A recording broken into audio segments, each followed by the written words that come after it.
Alô, amigos do futebol, estamos chegando com o nosso Tocando a Bola desta terça-feira. O Tocando a Bola você está vendo fora do estúdio, home office, remotamente nós estamos aí na batalha pelo nosso futebol que vive, e eu repito, às vezes até de uma maneira chata para alguns, mas é um cenário que efetivamente preocupa e preocupa muito. A paralisação do futebol. Eu estava vendo no cenário nacional, o Ceará voltou ontem, Fortaleza está de volta hoje aos treinos. O Bahia, que é uma das potências do futebol nordestino, vai fechar o balanço agora deste mês com 10 milhões de prejuízo. 10 milhões de prejuízo.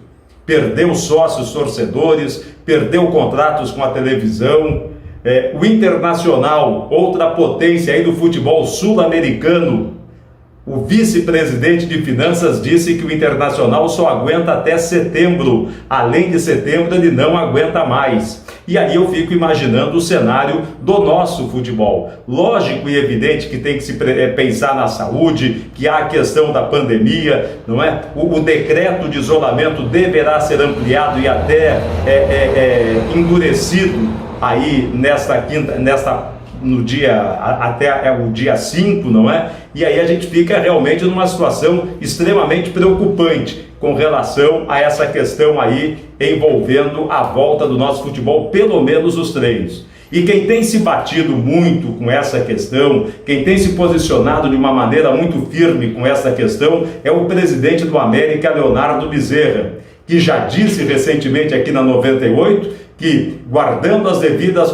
proporções do Bahia e do Internacional, o América também não aguenta mais muito tempo parado e sem futebol. Presidente Leonardo Bezerra, boa noite. Boa noite, Marcos. Boa noite, ouvintes do Tocando a Bola, 98 FM. Realmente, Marcos, acho que todos os clubes que têm o mínimo de compromisso com seus funcionários, seus atletas, que estão honrando os contratos, mesmo com alguma redução salarial, certo? Eles vão passar por necessidades, eles vão passar por apertos, porque nenhum clube do Brasil, nenhum clube do mundo consegue sobreviver 3, 4 meses só de despesas sem receita. Não tem que consiga. Nenhuma empresa, né, Léo? Nenhuma empresa aguenta. Nenhuma empresa aguenta, não é? Não, é muito difícil, amigo. Assim, quando você fala em empresa, você ainda consegue mudar os funcionários pela medida provisória do governo, você consegue diminuir todos os custos, mas nós, no clube de futebol, não tem medida provisória para botar atletas que ganham 3, 4, 5 mil reais, nem que fosse isso. Imagina atletas que ganham milhões como o do Internacional, Flamengo, todos vão sentir. Isso não tenha dúvida que a conta vai chegar para todos. E a grande preocupação que eu tenho e que sinceramente me causa estranheza é que aqui no Rio Grande do Norte se coloca o futebol como último plano, porque você não ouve uma autoridade sanitária falar em relação a uma flexibilização ou pelo menos assinalar, olha, o futebol pode voltar a treinos no mês tal, no dia tal. Não tem absolutamente nada, é como se não existisse o futebol.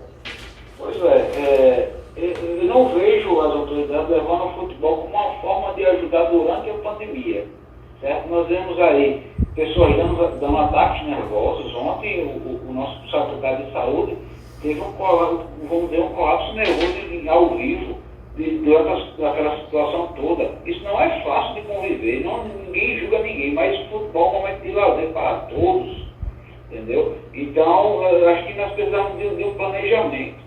Se o Rio Grande do Norte não tem, os outros estados estão tendo. Isso vai nos prejudicar muito mais ainda no futuro. O América não vai jogar só contra ABC, Potiguar, Sul. O América vai jogar contra o Juventude, que já retornou os treinamentos. A qualquer momento a CBF pode dizer que a competição vai voltar daqui a 20 dias e o Juventude já está treinando há 30. Entendeu? Isso vai para a América 2 milhões de reais. Então, você vê o Ceará voltando a treinamentos, onde teve 178 mortos no estado do Ceará. O estado de Pernambuco vai voltar agora no dia 15, onde tiveram 68 mortos no estado de Pernambuco. O Rio Grande do Norte onde tiveram 18, e a gente nem se fala, nem se cogita uma volta. Eu não estou pedindo para voltar agora não, amanhã, mas que se cogite para a gente poder planejar, porque eu tenho que testar meus atletas. O ambiente dentro do futebol, dentro do CT do América, vai ser o ambiente mais saudável possível. Desde os questionários que terão que responder antes de treinar, até o dia do treinamento, até a testagem que será feita semanalmente. Então a gente não quer pôr em risco a vida de nenhum atleta, não quer pôr em risco a vida da comunidade, certo? Mas nós temos que ter alguma norte de situação de como iremos fazer para podermos voltar a ter uma linha de treinamento. Ontem eu conversava com o Roberto Fernandes e na semana passada com o Márcio Rego, e eu vejo o seguinte: faltam 11 jogos aí para terminar o segundo turno do campeonato estadual. Havendo a necessidade de uma decisão, é mais um jogo. Havendo necessidade do título, mais 2. Quer dizer, é possível até, Leonardo, que os jogos sejam realizados, por exemplo, na Arena das Dunas. Capacidade para 32.500 lugares. É impossível que você não consiga fazer um isolamento ali com um público limitado, talvez a capacidade máxima de 10% do estádio. Eu não sei, eu acho que é tão difícil se falar em volta, quanto mais se falar em volta com algum tipo de público. O Rio de Janeiro já disse que vai entrar, a volta dele vai ser mais ou menos nesse cenário. Eles vão voltar. Eu acho que a pressão se torna cada vez mais forte quando os campeonatos começam a voltar. Aí você vê aí o Paranense está programando voltar. O do Ceará disse que já está programando voltar para o dia 30 desse mês agora. Quer dizer, o Ceará com o Fortaleza e o Ceará na Série A, eles vão sair na frente. Eles vão sair na frente de vários estados já. Mas agora, nós não queremos voltar para prejudicar ninguém. Acho que Roberto, o Márcio, todos eles têm a preocupação de querer voltar. Nós queremos voltar com responsabilidade. Nós temos essa responsabilidade. Nós sabemos que o América pode voltar a treinar, mas não queremos infringir norma nenhuma. O presidente, o América tem mantido contato, por exemplo, com o ABC, com o Globo, com o Potiguar, que são equipes também da Série D do Campeonato Brasileiro. Os clubes estão se articulando num sentido de uma retomada das atividades ou não? Está um negócio meio isolado, assim? Eu acho que está muito isolado, sabe, Marcos? Acho que o ABC tem também o pensamento de volta, tem a preocupação em voltar. O ABC também tem contratos vigentes. Eu não sei como é a situação de Globo e Potiguar, mas quem não tem contrato vigente, que está ali só para disputar os últimos 4, 5, 2, 3, 4 jogos do campeonato, ele talvez não tenha tanto interesse, não, só volta, querendo protelar o máximo possível. Mas, como eu falei para você, nós não temos só um estadual, nós temos uma Copa do Brasil, nós temos uma Série D, vamos disputar uma Série D contra o Cascavel do Paraná, que já começou a treinar também. É isso que, assim, e mais uma vez eu friso, não quero botar as vidas humanas acima do retorno do futebol, mas tem como conciliar. Esse vírus, ele não vai desaparecer da noite para o dia. Nós temos que aprender a conviver com ele, conviver através de isolamentos sociais, através de distanciamentos sociais, de precauções, de situações de higiene pessoal, mas nós vamos ter que conviver com isso. Outros países estão voltando às suas atividades, e é claro que a contaminação volta, em pequeno número, mas volta. Esse vírus ele não escolhe frio ou quente. Esse vírus ele vai estar presente até ter uma vacina. E muita gente que se coloca contra a volta das atividades do futebol não tem sequer conhecimento do protocolo médico que os clubes obrigatoriamente terão que adotar, que vai tornar um estádio de futebol e um CT muito mais seguro que, por exemplo, você ir a uma feira livre, que você entrar num restaurante, em outros segmentos aí. Vai tornar um CT, um ambiente de treinamento mais seguro que você pedir um delivery em casa, Marcos. O que é que garante que o entregador que chegou lá na sua casa não está contaminado para entregar uma refeição que tem para você? Quem garante que você vai desinfetar aquela comida que chegou de maneira certa? Todos os atletas que chegaram no CT, eles estarão treinados, eles estarão testados. Quando começar uma competição, todos estarão em quarentena, testados antes dos jogos. Então, a pessoa, quando for criticar, sabe o que está criticando. talvez alguém do governo de estado leia pelo menos o nosso protocolo que foi feito pelos nossos médicos de acordo com outros campeonatos que voltaram do mundo afora. Nesta quinta-feira, o infectologista Antônio Araújo, da Comissão Médica da Federação, terá uma reunião na CESAP para discutir novamente essa questão aí de uma possível flexibilização.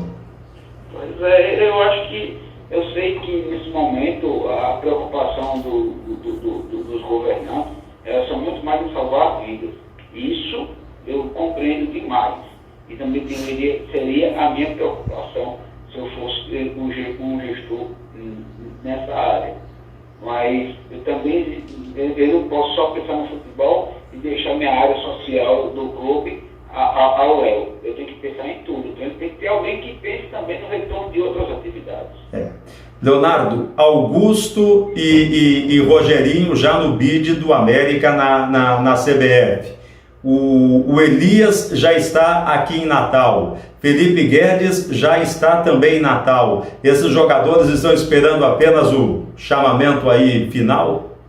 O Felipe eu desconheço que ele esteja em Natal. O Marcos Augusto e Rogerinho eles estão em Natal, sim, já no bid, porque foi um acordo meu com eles. Naquele momento que as inscrições do campeonato iriam acabar, eu chamei, não assinei contrato naquele momento, mas disse que até junho eu estaria de volta. No em junho já estaria jogando já. Certo? A mesma situação do Elias, ele teve que rescindir seu contrato por causa de um compromisso meu e minha palavra, que eu não volto atrás. Certo? Mas estão nos seus apartamentos de quarentena, esperando o nosso chamamento. Deus permita que até o próximo decreto aí, dia 4, dia 5, que o governo possa nos liberar e eles possam se apresentar no CT. Como é que está o apoio do Conselho Deliberativo presente nesse momento crítico? O Conselho ele tem ajudado muito mais, Marcos, com o Conselho. Eu me pego todos os dias com ligações de conselheiros, com ligações de torcedores, com mensagens de torcedores em redes sociais, preocupados, dando sugestões, isso eu adoro. Porque a minha cabeça não é única, a minha cabeça da minha diretoria, ele vai saber de tudo, ele vai poder observar tudo. E eu fico muito feliz por ser da preocupação de conselheiros, de diretores, de torcida. Então, eu não vou governar o América sozinho. Eu sempre disse que queria o apoio de todo mundo. E eles estão chegando junto, principalmente com ações. E essas ações terão que ser postas em prática para que o América não se acabe. Tá certo. Leonardo Bezerra, presidente do América, mais uma vez aqui no Tocando a Bola. Muito obrigado pela atenção e que a gente possa ter aí na quinta-feira, após reunião da Comissão Médica da FNF com a CESAP, pelo menos uma sinalização de uma retomada das atividades. Tá bom, presidente? Um abraço. Obrigado, Marcos. Um abraço a todos. Esse Leonardo Bezerra, presidente do América, aqui no nosso Tocando a Bola, que volta daqui a pouquinho, ouvindo Luiz Eduardo Marinho, promotor público. Torcidas organizadas, movimento antifascista nas organizadas. O que é o Antifa que está chegando no futebol? A visão do Ministério Público. Eu volto já já. Muito bem, minha gente, estamos de volta aqui no nosso Tocando a Bola desta terça-feira para falarmos, dada sequência aqui ao nosso papo de futebol. A gente ouviu há pouco tempo o presidente do América, Leonardo Bezerra, é mais um dirigente de uma angústia danada com relação a essa paralisação do futebol. E o doutor Luiz Eduardo Marinho é promotor público e é um dos responsáveis pela implementação e fiscalização do Estatuto do Torcedor aqui no estado do Rio Grande do Norte e que vive de perto o dia a dia, o mundo do futebol. Como é que o senhor está avaliando esse momento de paralisação e de pandemia, doutor? Boa noite. Boa noite, Marcos. Boa noite, ouvintes. Olha, Marcos, realmente a gente lamenta muito tudo que está acontecendo, né? O futebol tem sido atingido diretamente. São inúmeros empregos, inúmeros pessoas que trabalham diretamente com isso, com o futebol. E infelizmente a gente, numa situação grave aqui hoje no nosso estado, lamentavelmente a governadora hoje já se manifestou no sentido de apertar as medidas de isolamento. E eu acredito que esse mês de junho ainda será um mês de muito, digamos assim, cuidado, e acredito que realmente a gente só possa conversar alguma coisa mais precisamente a partir do momento em que o pico diminuir aqui no nosso estado. E ao mesmo tempo em que se tem a preocupação com a pandemia, e é justa a preocupação, claro, é a primeira possibilidade que a gente tem que pensar na saúde pública, não é? Mas tem a questão da crise econômica financeira que se abate nos clubes, e tem agora uma outra preocupação que eu conversei já com dirigentes de ABC, de América, movimento antifascista nas torcidas organizadas dos clubes de futebol. Começou no domingo lá na Avenida Paulista, um movimento que está ganhando o Brasil. Doutor Luiz Eduardo, como é que pode se avaliar esse momento? Bom, primeiro com relação, ainda voltando um pouco na questão das medidas sanitárias, eu tenho tido alguns contatos com o presidente da federação, e da última vez que conversei com ele, inclusive ele tinha acabado de conversar com o dirigente lá da CBF, e que realmente a gente teria que aguardar mais um pouco para verificar se os números diminuíram. Infelizmente ainda não diminuíram, como eu acabei de falar. Também, infelizmente, nós estamos diante de um quadro político complicado, né? Há uma polarização muito grande da política no nosso país hoje, e essa questão que veio agora à tona é que Marcos, entende, as coisas acontecem muito rápido aqui no nosso país. E Exato. Essa questão aí das torcidas intituladas antifascistas, né, que estão em protestar, ocorreu aqueles atos lá em São Paulo, e já alguma coisa foi ventilada e veiculada nas redes sociais referente às duas maiores torcidas aqui do estado, a do América e do ABC. O Ministério Público, claro, que vai ficar atento, né, a qualquer ato que afronte o interesse público ou seja classificado como criminoso, né, que não transcenda o direito de protestar, que é um direito constitucional que está previsto no artigo 5º da Constituição, a lei de manifestação, mas dentro de uma observância das demais leis. O Ministério Público, claro, vai ficar atento.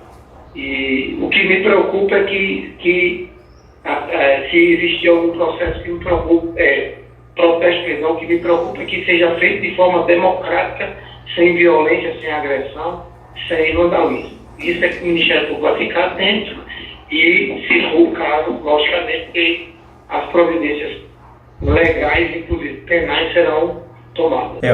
O direito do protesto é democrático, é livre. O que preocupa, o que a gente viu, por exemplo, em São Paulo, se juntou ali torcidas notadamente não ligadas a cenário de violência. A gente teve um estopim. O que se espera é que aqui a coisa transcorra dentro de uma normalidade democrática, apenas e tão somente do protesto, não é? Com certeza, isso que a gente tem que entender, independentemente de lado político, de ideologia política. O que nós esperamos é que o brasileiro ele possa se manifestar de forma democrática, mas observando os ditames legais, porque nós não podemos permitir, e acredito que a nossa polícia militar tem sido eficaz na coibição desse tipo de ato, atos de vandalismo. Infelizmente, ontem mesmo nós já vimos alguns atos, não eram de torcidas organizadas a priori, mas em Curitiba, que vandalizaram prédios públicos, depredaram alguns locais públicos. Então isso me preocupa, espero que isso não aconteça aqui na nossa cidade. É um problema que caminha paralelo junto com o futebol, não é, lado a lado com o futebol, essa preocupação constante de determinadas facções organizadas que o que menos se preocupam é com o futebol. A gente tem visto isso ao longo dos tempos. Neste seu acompanhamento, nessa trajetória toda aí de implantação do Estatuto do Torcedor, houve avanço, houve um amadurecimento das organizadas ou não, doutor? Olha, Marcos, a coisa estava sendo, inclusive, monitorada antes de toda essa loucura dessa pandemia, né? A partir alguns atos de violência que ocorreram aqui na nossa cidade, nós buscamos ajuda junto à Polícia Civil, à Polícia Militar, em parceria com o Ministério Público e Judiciário. Nós estávamos com inquéritos policiais, estamos com inquéritos policiais instaurados para identificar torcedores de organizados criminosos, mas infelizmente essa pandemia deu uma parada nesses contatos, nessas reuniões, nas investigações, não que deixaram de existir, mas realmente foram prejudicadas, é um fato.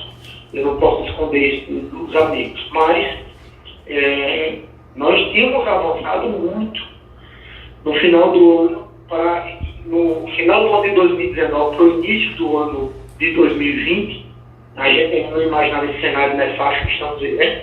Nós chegamos a fazer reuniões com o presidente do Tribunal de Justiça, com todas as autoridades constituídas, Ministério Público da Defensoria. Estávamos mapeando uma nova forma de fiscalização dessas organizadas, buscando modernizar, inclusive, essa fiscalização. Tudo isso que se colocar na mesa, entendeu? Uhum. E com a ajuda de setores, digamos assim, de organizadas que não estão dando trabalho às autoridades constituídas. Então, eu acreditava muito que o ano de 2020 nós teríamos um grande avanço nessa área aí, inclusive com o apoio maciço do Poder Judiciário nas medidas que nós estávamos tomando. Mas, infelizmente, a pandemia paralisou essas iniciativas porque o futebol foi suspenso. Então, sem o futebol, esse problema, digamos, ficou no segundo plano porque as organizadas não estavam mais se movimentando para os estádios porque não tinha jogo. Mas eu acredito sim no avanço, embora nós tenhamos que ainda regulamentar, inclusive, a minha própria atribuição, algumas questões institucionais que estão sendo discutidas, do tipo, se eu, dentro da minha atribuição, se eu posso fazer uma recomendação à Polícia Militar ou não. Existe uma certa discussão interna, existe uma promotoria que cuida só de questões ligadas à Polícia Militar, que questiona isso. Então, são questões que a gente está tratando com parcimônia, com cautela, mas o meu intento, e rogo muito, tenho acompanhado seu blog, as suas manifestações na rede social. Eu também acho que a gente precisa pensar tanto na saúde pública como também no futebol, um esporte que gera bilhões de economia para o nosso país, não pode ser também deixado num plano bem secundário. Mas o que é certo é que, voltando ao futebol, eu seria o primeiro a buscar a Polícia Civil, a Polícia Militar, para a gente retomar todas essas medidas e equacioná-las ao bem da sociedade. E o torcedor Luiz Eduardo Marinho, como é que está atravessando essa pandemia? Marcos, eu estou triste também, né? Como você, como amante do futebol, não poderia ser diferente, né? Deixar de ver o futebol no final de semana tem doído, tem machucado bastante. E tenho sofrido, né? Como desportista, tenho sofrido com os apelos aí que eu vejo, os clubes do interior sofrendo, dispersão de jogadores, dirigentes dos maiores clubes preocupados com as dívidas. E olha que o campeonato nem só de América ABC. Ontem mesmo você estava postando aí na rede social do seu clube do coração, do Internacional de Porto Alegre. Corinthians está com a dívida milionária. Flamengo, eu não sei nem como é que vai conseguir fazer para arrumar tanta coisa que ele já tinha se comprometido. Talvez ele tenha salvando ainda são os patrocinadores.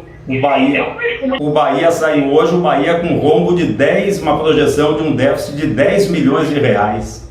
Pois é, Cruzeiro, uma situação periclitante. Cruzeiro foi caso de polícia, né, doutor? Então, assim, eu tenho visto tudo isso com uma tristeza gigante, né? Eu estou nessa comissão principalmente por amar e gostar de futebol.